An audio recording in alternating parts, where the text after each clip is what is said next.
to the action with round number 2. Thank you, Thomas McHugh. Ladies and gentlemen, welcome back to round 2 of Combat Sports Live. We are in the studio with my partner in crime, Charles Crumpler, and Renaissance Academy owner-operator Jamie Ridgway. I am your host, Jeremy Ridgway. We're going to get right back into it. We were talking about Marcus Davis versus Jonathan Goulet. Marcus Davis, of course, a fantastic UFC fighter that made the transition from professional boxing to mixed martial arts, which is a very interesting dynamic. I think he's the only guy that I know of in the sport that has done that at the UFC level, and he's been very successful. Jamie, why do you think that is?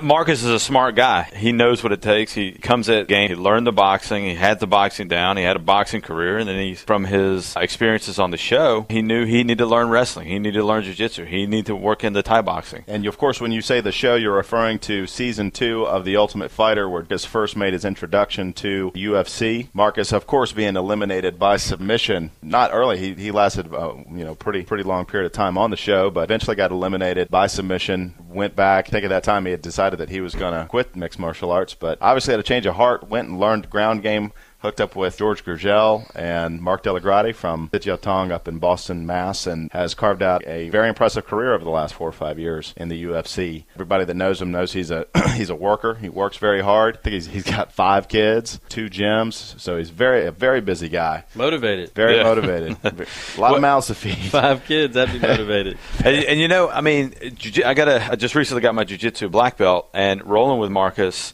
or having him demonstrate techniques, the guy moves like a black belt. He's strong in the clinch. He's got great throws. His ground game is, on par of the guy who's brown or black belt level. Here's a guy who spent years boxing and completely retooled his game in just a few years. That's impressive. He strikes me as a guy that's just athletic. You have that pedigree. If you're an athlete to start, you're going to make transitions a whole lot easier. And he just struck me as just to be a very athletic guy.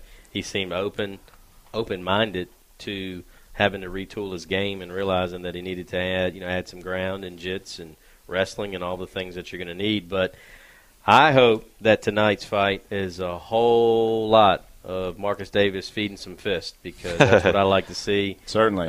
Those heavy hands flying. It's really exciting when he does it. And he's come out and said that he has gone ahead and projected his win tonight. Now he's just going for the knockout bonus over Jonathan Goulet. And we're going to be talking. I have a couple of questions that I am looking forward to asking him. Unspoken rule in the UFC, 2 strikes you're out, coming off of 2 losses, a very, very highly disputed, controversial split decision loss from Dan Hardy, guy that he openly dislikes and continues to openly dislike. I think he got into some trouble recently with his Twitter account saying some things about Dan Hardy. That was a highly disputed split decision loss that he feels that he won clearly. I scored the fight with him winning at least the first 2 rounds. 15-minute fight. It went to decision. I had him winning 12 minutes. What would you say about that fight, Charles, when you watched it? I have to agree with you there. I saw him winning the first 2 rounds, and that's the thing when you end up with a controversial decision and maybe the winner of the fight dominated the 3rd round. Yeah, Dan Hardy, I see it in a 3-round fight. You've got 3 5-minute rounds, and I don't see how any 5 minutes can be any more valuable or important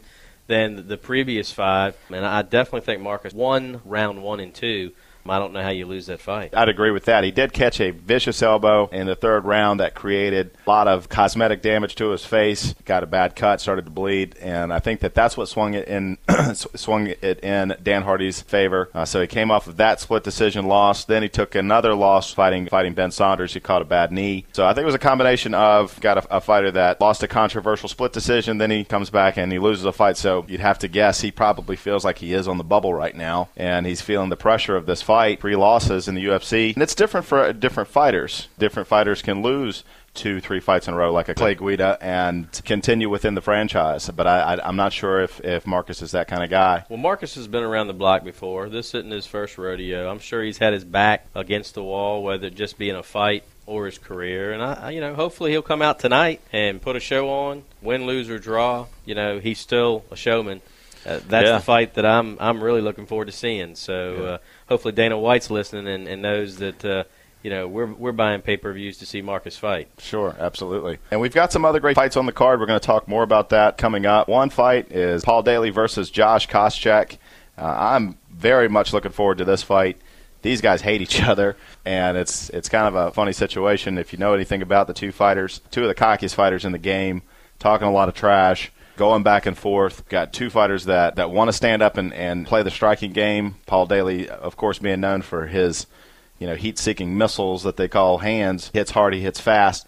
But we're going to talk more about that in the next round number 3 of Combat Sports Live. Ladies and gentlemen, just remember, if you get an opportunity, visit us on Facebook. Our Facebook account, just look up Combat Sports Live, friend us, and participate in our online polls. Talk more about the upcoming fight at UFC. Jeremy, talking about the Koscheck Daly fight, is this really going to be the elimination fight to GSP? Is this the lead up to who GSP's next opponent is? That's what the UFC is saying right now. That's what the common understanding is. Whoever wins this fight gets a shot at GSP. Of course, Josh Koscheck has already fought GSP once, lost by decision a couple years ago. But Koscheck has racked up an impressive record. He's knocked out guys like Frank Trigg. He's knocked out guys like Dustin Hazlett. Losing to GSP by decision, that puts him in a big group anyway. So yeah. It says a lot. He went the distance, but GSP tends to go the distance. That's kind of the GSP game. I mean, most of his fights end up going to decision. But I mean, I think Koscheck is a different fighter than he was 2 years ago when he fought GSP. Since then, he's knocked out Frank Trigg. He's knocked out Yoshida. He's submitted top names in the weight class, and I think he's a different fighter in most of the areas. I think his ground game's gotten better, and of course this guy is an NCAA world champion wrestler coming into the game, but his striking has become phenomenal. That's the thing that's really changed in the Josh Koscheck game. 3 years ago, the guy was a glorified wrestler. He had incredible wrestling resume, but as far as being a complete fighter, he wasn't, and he said openly that he wasn't. He's made it his mission over the last 36 months to become a complete fighter. Speaking of coming a long way, I know I kind of bumped on Kimbo Slice last week, and Jamie, you're here with us this week. You're a serious mixed martial artist, Brazilian Jiu-Jitsu black belt, come with all the credentials. I feel like Kimbo Slice has taken up somebody's spot that really deserves it. What are your thoughts? I mean, you come from the background. What do you think about somebody like a Kimbo Slice that was not too long ago fighting in somebody's backyard? Well, I have to agree with you, but part of me is that coach, and I have a heart for these guys, and I really like the guy. Is he taking someone's spot? Probably. But from a promoter standpoint, he sells tickets. And I'd have to agree with you, Jamie, talking about, Kimbo Slice. Kimbo has a controversial background, but what he does that some fighters can't do is he brings an entertainment element to the sport that might not be replicated with another fighter. Kimbo, he's got a huge, massive following, and he brings people to the sport that would have never found it, more than likely, without a personality like Kimbo Slice. Is he going to be a world champion? No, more than likely not. But will he be an entertaining figure in the sport, and will he bring people into the sport that wouldn't be there otherwise? Yeah, I think so. As a promoter, as a person that's promoted fights in the past myself, I had a guy like Kimbo Slice. I would definitely put him on my card, watch him fight, and try to cultivate some type of career for him. And we'll see how that plays out when he fights Matt Mitrione, an ex-NFL player. We'll see how that turns out. Matt's got to be happy. He's got to love Kimbo Slice because in the end, at 1-0, he'd never be on this card if they didn't need him to plug in for Kimbo Slice. So I hope Matt knocks him out and proves my point, and we'll see what happens. I'm excited about that fight too, and I know that Charles certainly likes dumping on Kimbo. Well, I tell you what, right now though, if he stands and bangs with Kimbo, he's going to have a bad day. I mean, say what you want to about Kimbo, he hits hard. He hits hard. He does. He has no ground game. So if you're fighting Kimbo Slice, what do? Take him down. You take him down. You get to the tee, you single leg trip, or you double leg him, you get to the side, and you submit him. I know Matt Mitrione, he went to Duke Rufus's camp and has been training very hard. I talked to him a couple months ago. He's very excited for the fight. He thinks it's his big break. He'll be the second guy to knock out Kimbo Slice, following in the footsteps of Seth Petrozelli.